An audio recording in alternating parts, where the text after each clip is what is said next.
வணக்கம். நான் பார்த்தேன் சமைத்தேன் அன்னபூர்ணி. இன்றைக்கி நைட்டு டின்னருக்கு பாவ் பாஜி அதான் பண்ணலான்னு நினச்சிட்டுருக்கேன்.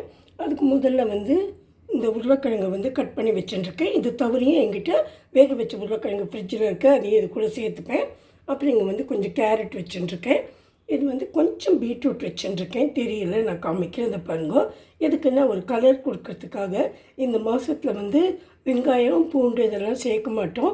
அதனால கொஞ்சம் நல்ல கலர் வேணும், ஒரு ரிச்னஸ்க்காக ஒரு துண்டு பீட்ரூட்டை தூள் சீவி வச்சுட்டுருக்கேன். அதே மாதிரி இங்கே எல்லோ பம்ப்கின் இதுக்கு என்ன சொல்கிறது, மற்ற பரங்கிக்காயை தோல் எடுத்துகிட்டு கொஞ்சமாக வச்சுட்டுருக்கேன்.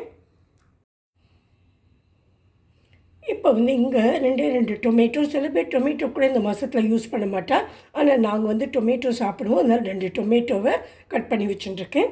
இது கேப்சிகம் இன்னும் சின்ன சின்னதாக கட் பண்ணிட்டுருக்கேன். இதை தவிர நான் கொஞ்சம் பன்னீரும் போட போகிறேன். இதுக்கு ஏன்னா வெங்காயம்லாம் இல்லை இல்லையா, அதை காம்பன்சேட் பண்ணுறதுக்கு. அதுக்கப்புறம் இங்கே வெண்ணெய் வச்சுட்டுருக்கேன். முதல்ல இந்த வெஜிடபிள்ஸ்லாம் நீங்கள் தவாலேயே நீங்கள் கடாயிலேயே கூட நீங்கள் வேக வச்சுக்கலாம். சாரி, நான் குக்கரில் ஒரே ஒரு விசில் வச்சு இதை வேக வச்சுன்னு வந்துடுறேன். அதாவது கொஞ்சமாக தண்ணி விட்டு இந்த வெஜிடபிள்ஸை 4 வெஜிடபிள்ஸை மாத்திரம் நம்ம வச்சுக்கலாம். நான் ஏன் இந்த பரங்கிக்காய் போட்டுட்டேன்னா எங்கிட்ட காலிஃப்ளவர்லாம் இல்லை. அப்புறம் அந்த ஃப்ரோசன் பீஸ் இருக்கும் இல்லையா, அதாவது பட்டாணி, பச்சை பட்டாணி, அதுவும் இல்லை. அதனால தான் இதுவாவது கொஞ்சம் இருக்கட்டும் அப்படின்னு சொல்லி வச்சுட்டுருக்கேன். இப்போ நான் வேக வச்சுட்டு உங்களுக்கு காமிக்கிறேன். இது இப்போ கடாய் வச்சுருக்கேன். இந்த கடாயில் இவ்வளோ வெண்ணெய் எடுத்து வச்சுட்டுருக்கேன். இந்த வெண்ணெயை போட்டுட்டு கொஞ்சம் அது உருகிறதுக்கு முன்னாடியே அதில் இந்த ஸ்பூனால் 1 ஸ்பூன் தேங்காய் எண்ணெயும் விட்டுட்டு, அப்புறம் அது கொஞ்சமாக சூடானப்புறம் ரொம்ப வதங்க வேண்டாம். கொஞ்சம் அந்த வெண்ணெயும் சேர்ந்ததுக்கப்புறமா முதல்ல கேப்சிகத்தை போட்டு நல்லா வதக்கிக்கலாம். அதுக்கப்புறம் நான் இங்கே மிக்சியில் அரைச்சிட்டு இதை அதாவது நம்ம கட் பண்ணி வச்சுருந்தோம் இல்லையா அந்த தக்காளியை, இதில் ஒரே ஒரு மிளகாயும் பச்சை மிளகாயும் கொஞ்சமாக இஞ்சியும் போட்டுருக்கேன். இதையும் சேர்த்து அரைச்சிட்டேன். இது கொஞ்சம் நல்லா வதங்கின அப்புறமா நம்ம இந்த தக்காளியும் அது கூட போட்டுடலாம். அதுக்கு முன்னாடி அது முதல்ல கொஞ்சம் ஜீரகத்தை போடலாம். நம்ம ஜீரகத்தை போட்டுட்டு அது கூடயே இந்த கேப்சிகத்தையும் போட்டுடலாம். இப்போது நான் அந்த வெண்ணையும் எண்ணெயும் போட்டு இல்லையா, அதில் ஜீரகத்தையும் இந்த கேப்சிகத்தையும் போட்டுட்டேன். இது கொஞ்சம் லேசாக வதங்கின அப்புறமா நம்ம இந்த தக்காளி பேஸ்ட்டையும் அது கூட போட்டுடலாம். இப்போ நம்ம வெஜிடபிள்ஸ்லாம் நல்லா வேந்துட்டு இதை எடுத்து இந்த சாஸ் கூட நம்ம கொட்டிடலாம். இப்போ நம்ம அந்த தக்காளி அரைச்சி போட்டோம் இல்லையா, அது கொஞ்சம் நல்லாவே சுருங்கின்னு வருது, நல்லா வேந்துடுத்து. இங்கே வேக வச்ச வெஜிடபிள்ஸ்லாம் வச்சுருக்கேன். இதையும் அது கூட நான் போட்டு கொடுத்துட்றேன். இப்போ இதில் 1 ஸ்பூன் மிளகா பொடியும் தனியா பொடியும் வச்சுருக்கேன். அதையும் போட்டு உப்பையும் போட்டுடலாம். இப்போ இதுக்கு ஒரு 1/2 டம்ளர் தண்ணியும் நான் விட்டு கொடுத்தேன். வெஜிடபிள்ஸ்லாம் பார்த்தீங்கன்னா கொஞ்சம் ஃபுல்லாகவே இருக்குது. இதெல்லாம் நல்லா மசியணும். அதனால நான் பக்கத்தில் ஒரு மத்து வச்சுட்டுருக்கேன். மத்து எடுத்து நல்லா மசிச்சுடுறேன். இப்போ நான் கேஸை நிறுத்திட்டு இந்த மத்தால் அந்த வெஜிடபிள்ஸ்லாம் நல்லா கூழாட்டமாக மசிச்சுடுறேன்.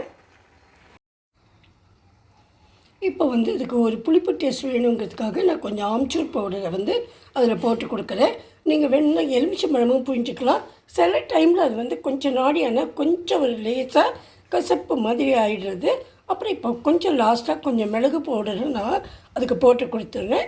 அப்புறம் கடைசியாக நம்ம பாவ் பாஜி மசாலாவும் நல்லா 1 ஸ்பூன் போட்டுட்டு வெண்ணெயை போட்டு இறக்கிடலாம். கொஞ்சமாக இதுக்கு கஸ்தூரி மேத்தி போட்டுட்டு பெப்பர் பவுடரை நம்ம போட்டு கொடுத்துடலாம். நான் மற்ற மசாலா பவுடர் கூட போட்டுட்டேன் அதில். இங்கே பார்த்தீங்கன்னா நான் பாவ் பாஜி மசாலா கூட போட்டுட்டேன். இப்போ மற்ற 2த்தையும் நம்ம இது கூட ஆட் பண்ணிடலாம். இப்போது பாவ் பாஜி நம்மளது ரெடி ஆகிடுது. பாவ் தான் நம்ம அதை டோஸ்ட் பண்ணி கொடுக்கணும். இதில் இது இங்கே வச்சுருக்கேன் இல்லையா, இந்த பண்ணி இது துண்டாக நறுக்கி வச்சுட்டுருக்கேன்.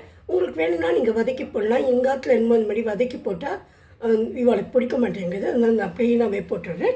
அப்புறம் இங்கே ஒரு துண்டு வெண்ணெயும் வச்சுருக்கேன். இந்த வெண்ணெயை இதுக்கு மேலே நான் போட்டுடுறேன். அப்புறம் கொத்தமல்லியும் போட்டுடலாம்.